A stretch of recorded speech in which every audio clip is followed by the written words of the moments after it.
Ipinatawag ni Haring Balak si Balaam. 22 Kabanata.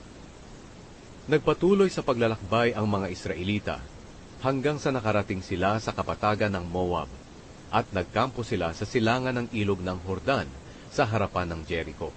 Alam ni Haring Balak ng Moab na anak ni Zippor ang lahat ng ginawa ng mga Israelita sa mga Amoreo, at natakot siya at ang mga Moabita dahil sa dami ng mga Israelita. Sinabi ng mga Moabita sa mga tagapamahala ng Midian, "Uubusin talaga tayo ng mga taong ito, tulad ng baka na nanginginain ng mga damo."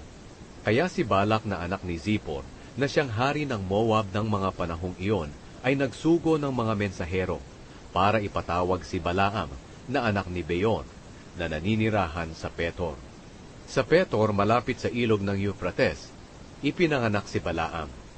Ito ang mensahe ni Balak: "May mga taong nanggaling sa Ehipto, at masyado silang marami, at naninirahan sila malapit sa amin. Kaya pumunta ka rito at sumpain ang mga taong ito, dahil mas makapangyarihan sila kaysa sa amin. At baka sakaling matalo ko sila, at maitaboy palayo sa aking lupain. Dahil nalalaman ko na ang sino mang isinusumpa mo ay nasusumpa." Kaya naglakbay ang mga tagapamahala ng Moab at Midian na dala ang bayad para kay Balaam. Sinabi nila sa kanya ang sinabi ni Balak, at sinabi ni Balaam sa kanila, "Dito na lang kayo matulog ngayong gabi, at sasabihin ko sa inyo bukas kung ano ang sasabihin ng Panginoon sa akin." Kaya roon natulog ang mga pinuno ng Moab. Nagtanong ang Diyos kay Balaam, "Sino ang mga taong ito na kasama mo?" Sumagot si Balaam sa Diyos, "Sila po ang mga mensaherong isinugo ni Haring Balak ng Moab, na anak ni Zippor. Ganito ang kanyang mensahe: May mga taong nanggaling sa Ehipto, at masyado silang marami. Kaya pumunta ka rito at sumpain ang mga taong ito para sa akin, dahil baka matalo ko sila at maitaboy palayo."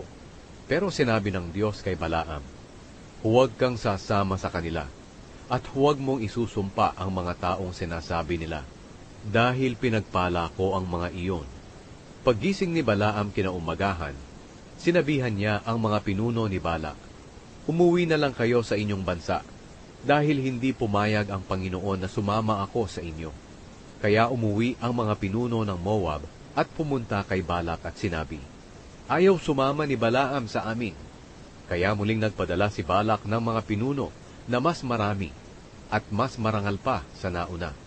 Pumunta sila kay Balaam at sinabi, "Ito ang ipinapasabi ni Balak na anak ni Zippor. Huwag mong payagan na may humadlang sa pagpunta mo rito. Babayaran kitang mabuti, at gagawin ko ang anumang gustuhin mo. Sige na, pumunta ka na rito at sumpain ang mga taong ito para sa akin."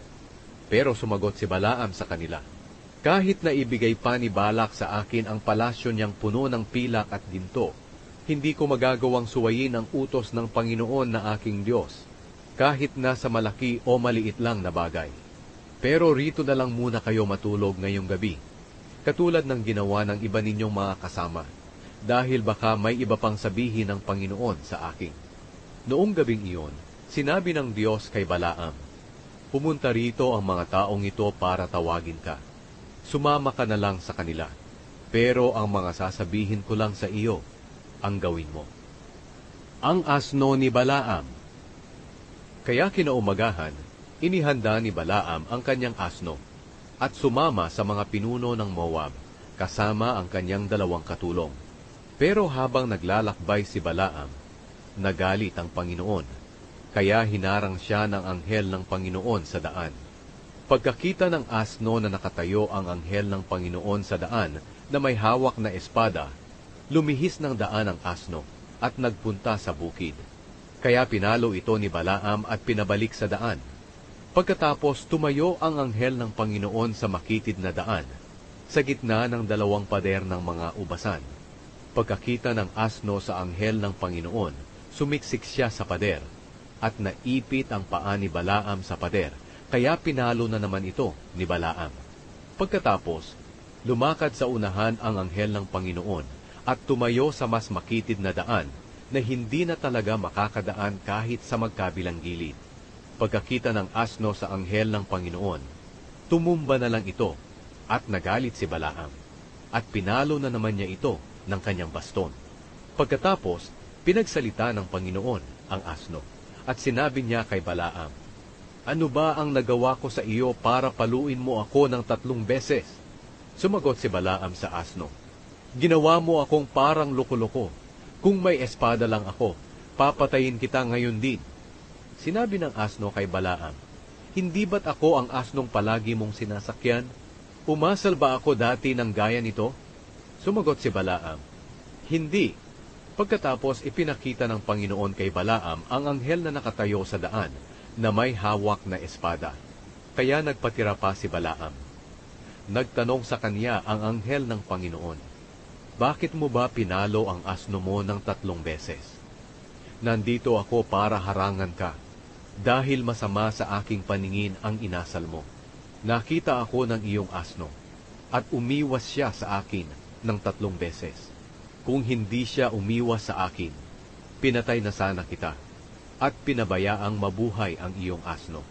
Sinabi ni Balaam sa anghel ng Panginoon, "Nagkasala po ako. Hindi ko alam na nakatayo pala kayo riyan sa daan para humarang sa akin. Kung masama para sa inyong magpatuloy ako, uuwi na lang po ako." Sinabi ng anghel ng Panginoon kay Balaam, "Sasama ka sa mga taong iyon, pero sabihin mo lang sa kanila ang mga sasabihin ko sa iyo." Kaya sumama si Balaam sa mga pinuno ni Balak. Nang malaman ni Balak na paparating si Balaam, sumalubong siya roon sa isang bayan ng Moab, malapit sa Arnon, sa hangganan ng kanyang teritoryo. Sinabi ni Balak kay Balaam, "Hindi ba't dali-dali kitang ipinatawag?